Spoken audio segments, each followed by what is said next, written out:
Hey guys, the Kentucky Atheist here. Today we're going to talk about fraudulent archaeology finds of the biblical sort.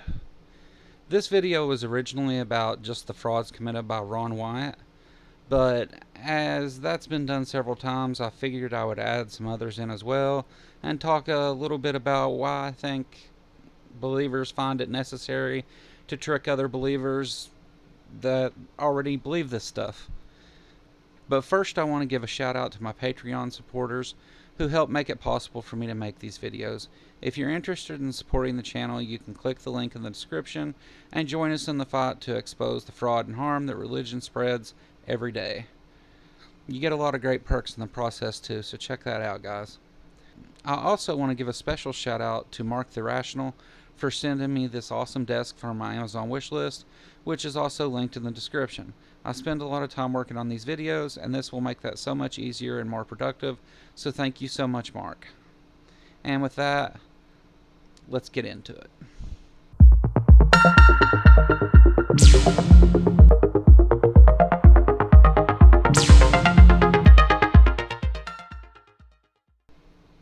So let's start with why a few of the finds by Ron Wyatt are in fact fake, and why no one should believe any of his claims. Ron kicked the bucket, so he can't defend himself, but he did lie about his finds until his dying day, so take that however you want.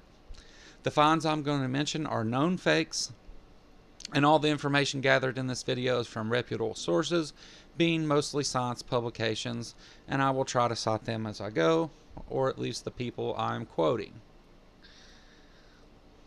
So Ron Wyatt saw himself as an Indiana Jones type character of biblical artifacts. The problem with that is that Dr. Jones was an expert professional and Ron Wyatt was a nurse anesthesiologist and a fraud. Now this doesn't mean he couldn't make discoveries, but let's just start with the things he claimed to have found. Noah's Ark. The fire and brimstone balls from the city of Sodom and Gomorrah.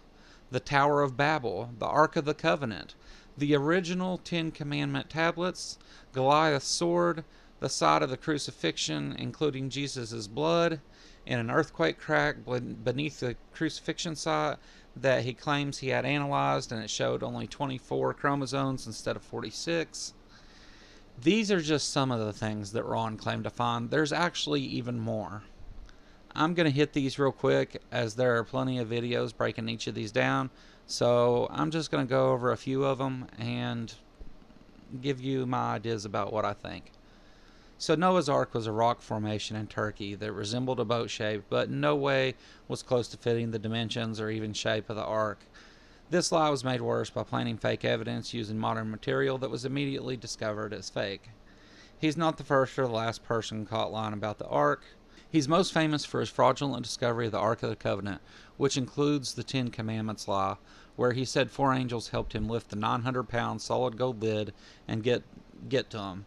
But he brought zero evidence back that any of this was true, and admitted he had no evidence at all that this occurred. This is also the location where he claimed to find the site of the crucifixion and blood of Jesus, which he claimed only had 24 chromosomes instead of the usual 46. Again, he has zero evidence and refused to release any scientific results of the blood test or let it be corroborated in any way at all. He claimed to find chariot wheels and other artifacts at what he said was the Red Sea crossing during the Jews' exodus from Egypt, but all of it was confirmed to be made of modern materials and not matching his claims. This is Ron Wyatt's MO. Claimed to find the most extraordinary artifacts mentioned in the Bible while providing no evidence the objects he found even exist, or just lying about the objects and saying that they're artifacts. Ron Wyatt was an absolute demonstrable fraud, and this statement has been proven over and over. So let's move on to some other fraudulent finds, and I'll bring old Ron back in a minute. Let's talk about the Shroud of Turin.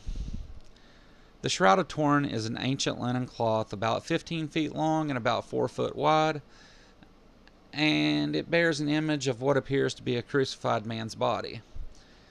It's on display at the Cathedral of St. John the Baptist in Turin, Italy, and is one of the many shrouds claimed over the centuries to be the one true burial cloth of Jesus.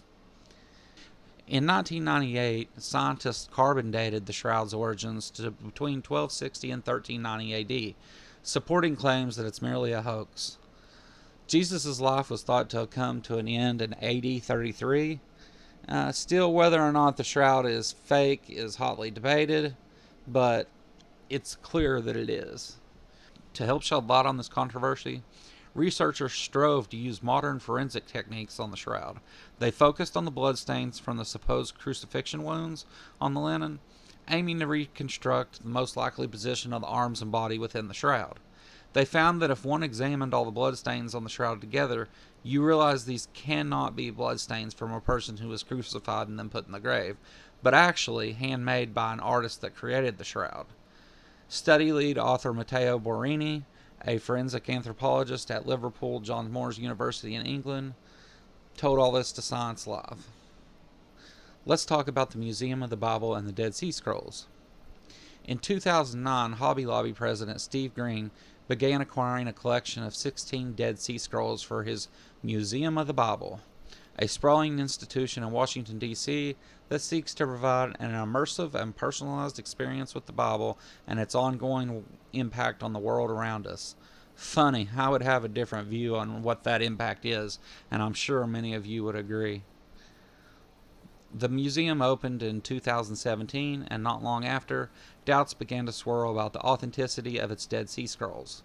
5 were confirmed to be fake, and now reports by Michael Greshko for National Geographic and a study commissioned by the museum has reached even a more damning conclusion.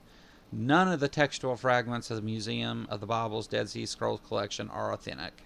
Let me be clear, I'm not talking about the Dead Sea Scrolls held by the Israel Museum in Jerusalem. Those were discovered in 1947 and are authentic. I'm only talking about the 2002 Dead Sea Scrolls collection. Several key pieces of evidence pointed investigators toward their conclusion.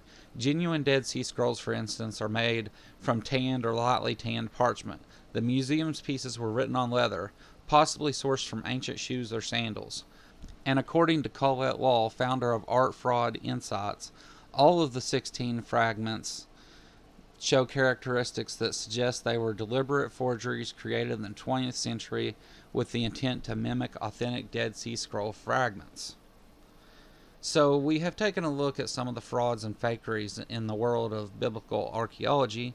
So what I want to do is look at why every archaeological find that would at least partially confirm some of the doctrine in the Bible to be true is a fakery, because all of them are. None of them have turned out to be real. Well, it seems that many times it's the same cause as other known frauds in the art and archaeology world: money. And with biblical claims, there is sometimes the added incentive of fame, which is no doubt Ron Wyatt's motivation. But in this case, I see an interesting point. Ron Wyatt faked archaeological finds of things that Christians already believed to exist, and believers were all over it, and they cite his finds in my comment section to this day as real. When you look at Ron's list, you see he found all the things believers would want him to find in order to prove it's all true, which is strange in itself, the number of things he claimed to find. And many do proclaim these finds as factual, but they are 100% not. And this is why I wanted to do this story. Some believers are so eager to say what I believe is true, and if you say different, you're lying, and you need to find my idea of Jesus and believe in that. While these frauds do nothing in disproving God or the Bible, they very much show the gullibility of believers to immediately accept anything that confirms their beliefs as true and anything that doesn't as false. If artifacts of the same importance to the Quran were found and announced, Christians would not even look at the claim.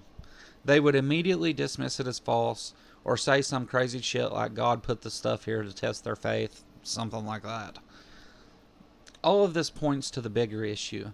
These frauds were made, and many still remain in museums to this day, because the fraudsters know that even if they are found to be frauds, that the Christian world at large will accept them because it confirms their beliefs, showing that they will support most any idea that agrees with them, whether it's true or not, because faith has no basis in truth. Faith is make-believing what you want to be true. And Christians, I challenge you to prove me wrong on this idea of faith, because at the end of the day, that's exactly what it is.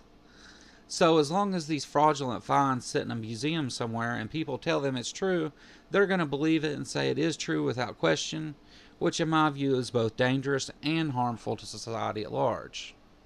I want to thank everybody for watching this, and hey guys, I apologize for not making a video last week.